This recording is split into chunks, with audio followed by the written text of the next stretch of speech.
And it is such a valid question. And in fact, I remember early in our recovery, Beth didn't ask it as a question. She just made a statement: "You will never know how much you've hurt me." And that is a significant part of that early development. And I think one of the reasons that this question is so important is if a wife can't trust that her husband understands how much pain he's caused, then it's difficult for her to trust that he won't do it again. And part of what makes us healthy, emotional, spiritual beings is being able to identify and relate to others who are in pain.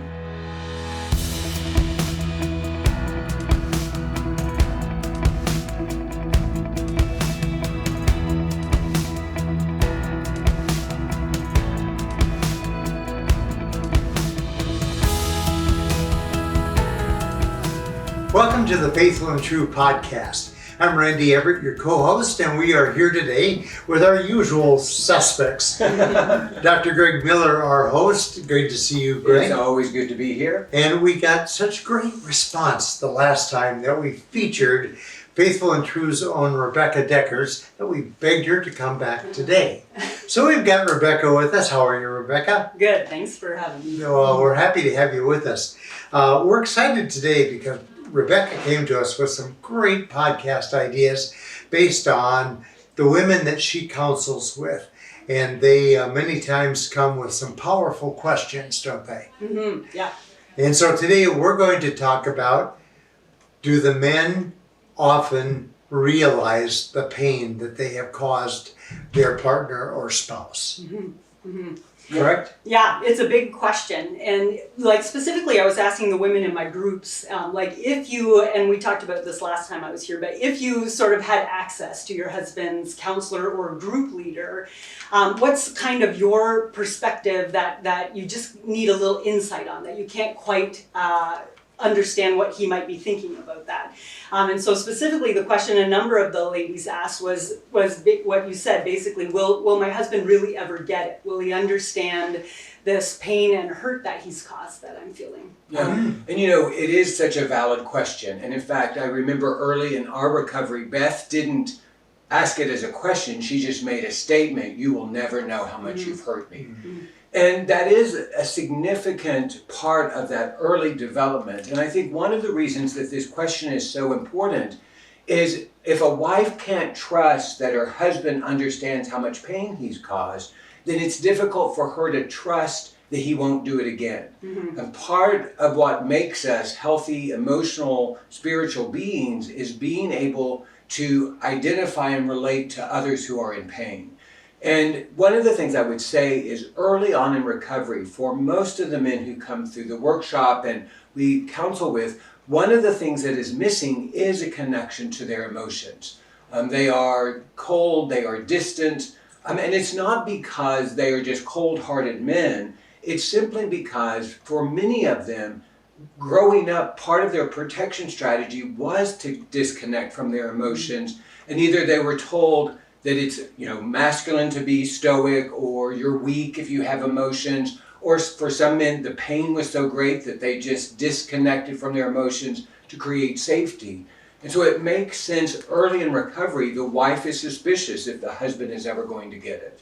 Well, and I think too, in light of the huge emotional content, it's kind of highlighting something she's maybe felt, some of what you're saying. Perhaps he hasn't been terribly in touch with it. Even when we're using sort of our hoops language, once I teach that to women, often there sort of is that sense, yeah, he hasn't really been in his hoop for a long time. That makes sense, that resonates with me because he hasn't been in touch with or naming his feelings. But now I have so much that I'm feeling. I feel really alone in this. Yeah. Well, and maybe even the contrast is now so significant. Yeah. Because she is having these bigger feelings, she's expressing hurt, anger, grief, and he is just responding with maybe what she perceives as apathy or disconnection, and there's really no emotional affect at that point. And so it can come across as being cold and even dismissive of what it is that she's feeling. And I would say for many of the men, what is true in the beginning is they simply don't have access to their emotions. I can remember, one of the images I would use, it was like when I first started going to counseling, I was over here and my emotions were over here, and between that was this thick jungle. And everybody was saying, you got to get to your emotions. And, you know, it's like early on they gave me this little pocket knife and said, okay, you got to cut through the jungle. And the reality is that was overwhelming. Maybe I wanted to be emotional, but I just did not have access to them. And so in time, as I continued to pursue them, what happened is the pocket knife became a machete, the machete became a bulldozer, and eventually I had found my way to that emotional space. And what I tell men is the more you go back and forth, the more you're going to wear down a path that then gives you more easy access to those emotions. But part of it is you have to be willing to, one, believe that you have emotions, and two, be willing to do the work to pursue them. And I often tell that the first things that you're going to feel are the emotions that you have been wanting to avoid. You know, we don't immediately leap into happiness and joy and peace and contentment. Many times it is the sadness, the grief, the hurt, the pain, the anger, the things that we have been medicating through our addiction that we've been wanting to avoid. One of the things that on my side, trying to help the women understand is sometimes there's two really appropriate things happening. Like, this is not easy for your husband. This is a very difficult place for him to whack a space through the jungle to get to his emotions. He's just not there yet. And that's valid, and that makes sense. And over here, it makes so much sense that that feels alarming and feels scary and is really painful. And we're trying to sort of resolve one of them by making the other invalid. But they really are both valid. Right. And one of the things that can happen is, you know, we get these reports where wives are accusing their husbands of being sociopaths or psychopaths, because one of the first attributes that's listed for those diagnoses is emotional absence. They're unfeeling. They're not connected to their emotions.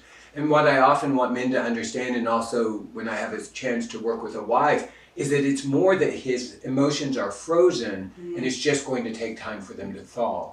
I talk about at the workshop this process we go through, and the first part of the process is we deny our story. And then the second part of the process is we begin to tell our story. But at this point in the telling of the story, we are detached from it. And we're kind of like the reporter that's reporting that somebody else's house burned down or somebody else's home was hit by a tornado. But there is this detachment from the words that I'm using. And for a lot of wives, this telling of the story without some sort of emotional interaction feels very, very painful and, I would imagine, dismissive. And even that shows up sometimes even in the full disclosure process. It can feel so alarming. It feels like you're not getting it then. And then it's back to like what you were saying. How do I know you won't do it again if you don't get it? Right.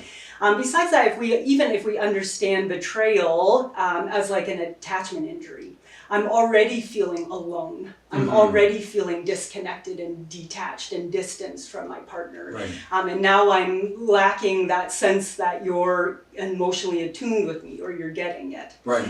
And sometimes I think it's important to note, because of the sheer volume of the emotions that we're feeling, if this already is a hard thing for my husband, well, goodness, now we're getting like a crash course when someone's feeling a lot. How do you stay turned towards that? Right. Well, and for a lot of the men, and I would say all of the men, but you know, there's this huge number of them that shame is the primary thing that they're feeling.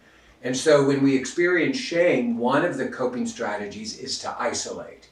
And my guess is for most of the women, they would say, you know, as they come through Faithful and True, even for those men that were engaged in the relationship to a great extent, there was always a part of their husband that they did not have access to, and they intuitively knew that. And I think for a lot of men, it's this emotional connection piece, this emotional intimacy piece that they don't have access to, so there's no way that they can make it available to their wives either. And that may be part of what is awakening for the women, is this realization, maybe for the first time they have words, to what it is in their husband they've not had access to. Do you think that may be true? Yes, yeah, definitely. And I think it like really helping the wives understand that like you first said, that sometimes it's just I don't know how to do emotions well. I haven't been connected. But then it's that big work of working on my shame, and so that I can even stay present or connected with someone. Right. Sometimes I think it has to do too with depersonalizing it, which is very difficult because on a certain level, this is the pain you caused. And so how do you even move into that and really support and connect with your wife when I kind of got to reckon with that a little bit. Yeah. You know, one of the conversations that Beth and I had after we had reconciled and we were back together was in the early days, the primary thing that I felt was shame, which expressed itself in an emotion. I would cry, I would have some sort of emotional effect, I would be present with something. But the reality of shame is not the same as godly sorrow or remorse. And shame is, there's something wrong with me, I'm a horrible man. And initially for a wife, that may feel good because she may have some judgments about him too. And this may be the only thing that he's ever expressed. And so if there's tears, then maybe there's something appealing to that. But what I see, Beth experienced and I see in other situations, is eventually the wife realizes the shame is a barrier to the sorrow. You know, that's that ownership piece. You know, I was talking about this process that we go through. Well, the first thing is we deny our story. Then we begin to tell our story where there's this disconnection. But the third step is we begin to own our story. And it's that ownership piece that then allows us to have that godly sorrow, that acknowledgement that what I've done has hurt somebody else. And then the next step is we begin to feel our story. And this is a significant shift where I'm not just telling the story, I'm not just narrating it as if I'm a reporter on the news, but I'm present in it and I can feel all of the implications of it. And I often tell men that empathy is not my ability to feel somebody else's emotion. Empathy is the ability to feel my emotions so that I can be with someone in their emotions. And so when Beth said, you will never know how much you've hurt me, what's true is I can never know somebody else's hurt. But what's also true is as I get connected to my hurt, I can be with them in their hurt. And my goal, my desire is to the best of my ability be with someone in their emotion and to fully, or to the extent I can, understand the implications of my choices and how I've hurt them.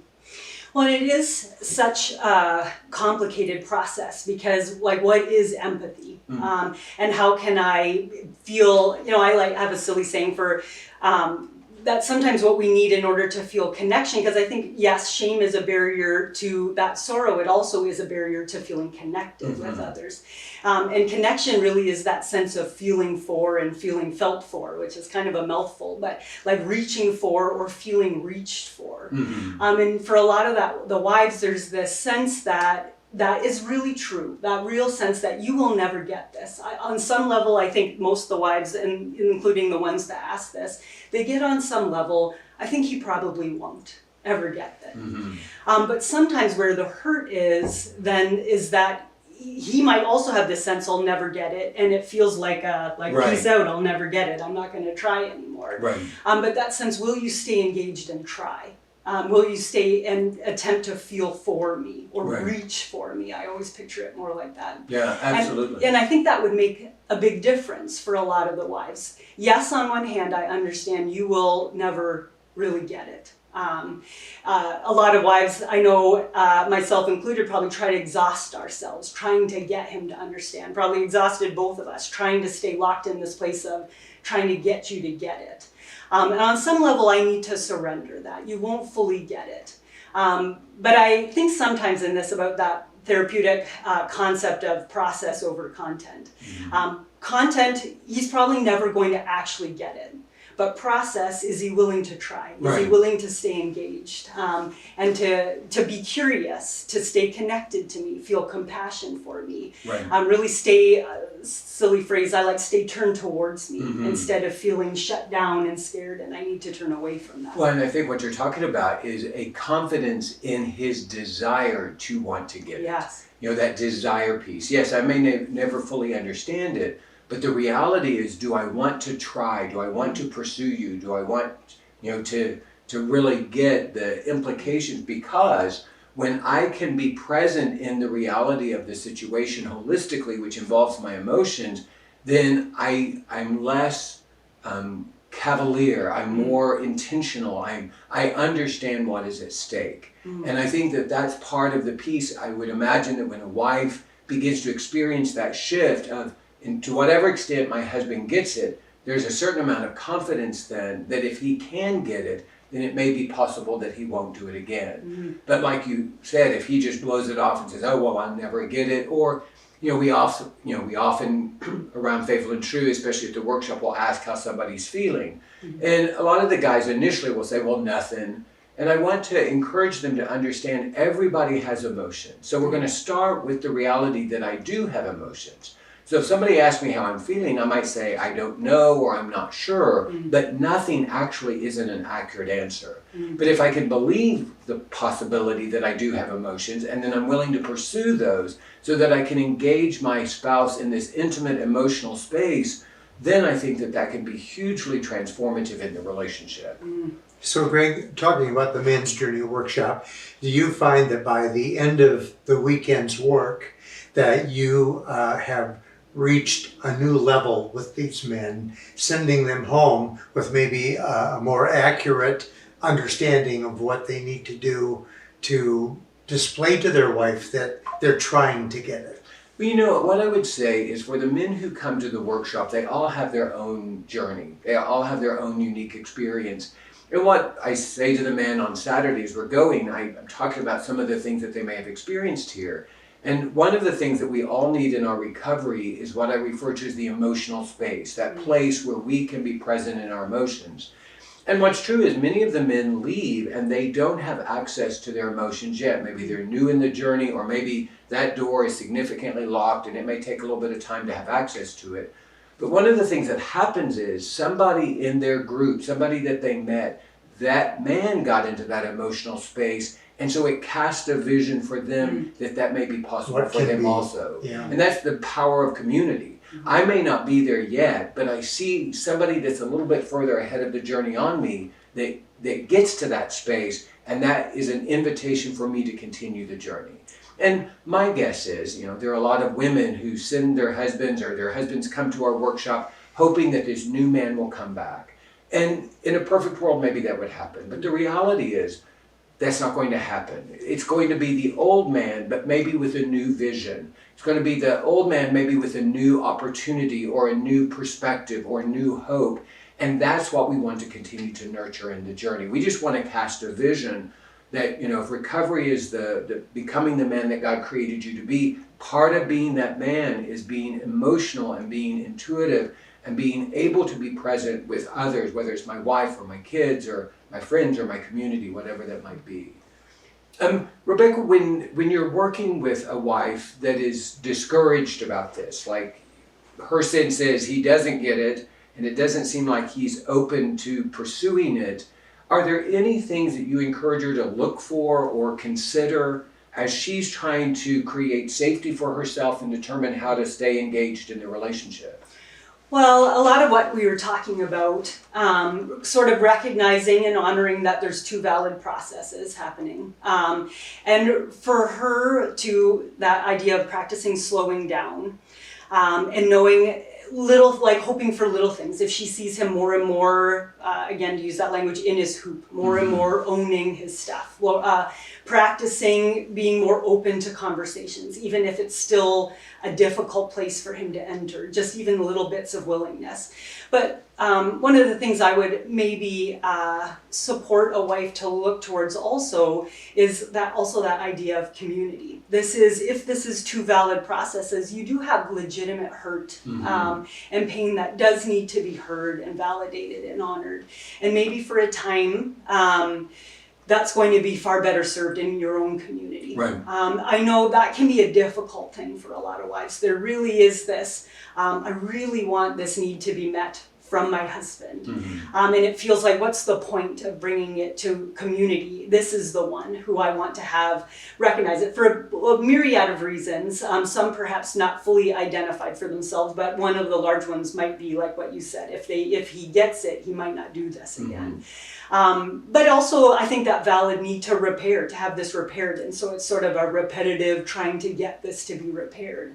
But really to understand perhaps the intensity and the volume of it isn't helping this area of new skills. But that my goal isn't to try and be like to invalidate or to minimize my pain. So I do need to honor it and find the good, safe people that can get it in the meantime. Yeah. Well, and we often talk about there's two traumas or two potential traumas. It's what happens to me, but then the second one is how people respond to what happens to me. And many times, a lot of the wives, I believe, experience that second trauma in how their husband reacts to what's going on. And even if he's doing his best, like he was so emotionally shut down, he kind of is showing up like a robot in this incredibly painful place, it's still painful and traumatizing when somebody doesn't respond well to our pain. And so, part of the power of community is he may not get it yet. And to have that safe space of other women that can validate how painful it is that he caused this, and he's not even able to be in it or validate it or acknowledge it in not just words, but in this emotional response of grief or sadness or acknowledging my hurt in a meaningful way, to have that godly sorrow. And the reality is, I believe, if he continues the recovery, he will get to that place. He just may not be able to be there initially. I do find often, I don't know if this is your experience, but just to highlight what you just said, sometimes there is that really touchy, complicated period of time immediately after discovery, where we don't have good names for what we're experiencing. And there's so much extra hurt that happens in those first initial weeks and months that almost we do need a whole secondary recovery from. Yes, the shock of what just happened, but now in our fumbling, in our not knowing, in our lack of skills and resources, there's almost additional hurts that are happening, and that's, I guess, exactly what you're talking about. And I think in that space, it's why we need to have support pretty quickly after discovery, and why there's just so much grace, I guess, and softness and gentleness for ourselves and for our partners if we can do it in those initial weeks and months. Well, one of the things I think is so powerful about Faithful and True and the women who work here is they have been on the journey and they're able to say, we get it. We get it from a clinical perspective, we get it from an educational perspective, but the beauty of it is, and we get it from our own personal experiences. I am confident that the men at Faithful and True in the early days did not always show up well. And it's important to have those other people that can validate how painful that is in those early days where he does seem distant or disconnected or even more emotionally shut down. And I also, the great irony of this is we have caused this hurt in our wives. And there is a part of us that is so afraid of hurting her again, unconsciously sometimes we create distance. I've talked to a lot of men where their perception is that they are toxic or dangerous or there's something wrong with them in such a way that they want to protect their wives from what is going on, that they distance themselves, which can create its own form of pain. Because that could be seen as another form of rejection. But for men to really understand that there's this point where we move towards our wives, even knowing that they are hurting because of the pain we have caused. I remember months into our recovery, Beth and I had this moment where I was comforting her for the pain that I had caused. And to be honest, it was probably very disorienting for her, but it was very confusing for me too. But I also knew that that was a huge shift for both of us, that she trusted me enough that I could offer comfort for the pain that I had caused, but also that I had done some work so that I could be the one that's offering the comfort. One of the things I believe is, the scripture says, blessed are they that mourn, for they shall be comforted. Well, addiction is the desire to be comforted without having to do the mourning. And one of the indications that people are in recovery, or men are in recovery, is that they are able to do the mourning. They're able to do the grief. They're no longer bypassing the pain that they've been wanting to avoid. And in that, once they are willing to do their own mourning, then they can experience comfort, then they can comfort others with the comfort that they have received. Many of the wives, they may not be aware of it, but the distance that they're experiencing from their husband is because they have never been present, the husband has never been present in his grief and pain, and so therefore he doesn't know what authentic comfort is. When it is such an important transition, when we have perhaps worked out enough sense of understanding, enough sense of my own grief and mourning, my partner's grief and mourning, and then we can begin to grieve together. Those are moments where I feel like those are so regenerative, so reparative for couples. Now we're grieving this together on the same side as opposed to opposite each other. Yeah. One thing that we talk about here is, one of the questions that we get is, do you have to hit rock bottom in order to recover? We just kind of adopt the AA saying that you get to determine your own rock bottom.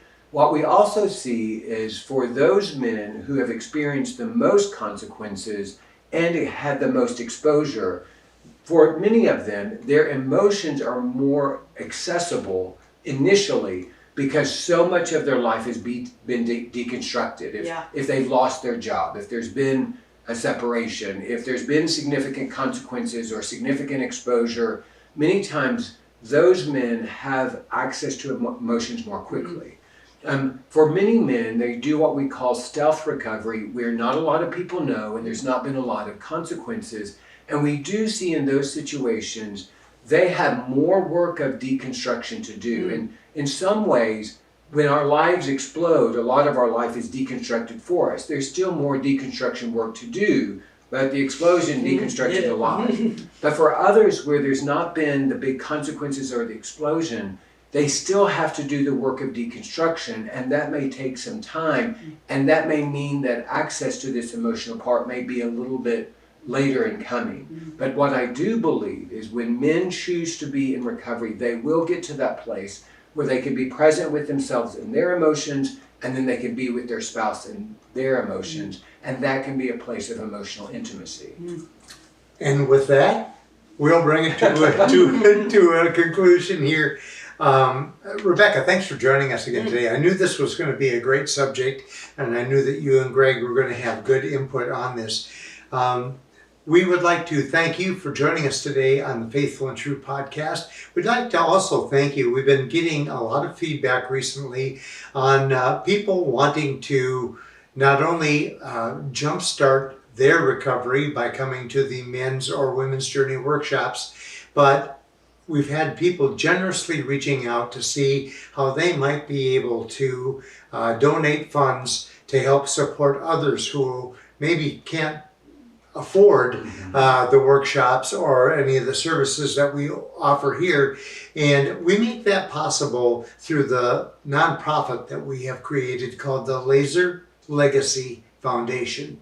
And we'll put a link on this podcast, and the link is simply Laaser, LAASER.com, Laaser.com, and that will bring you to our nonprofit link, and will allow you to make donations that are all tax deductible.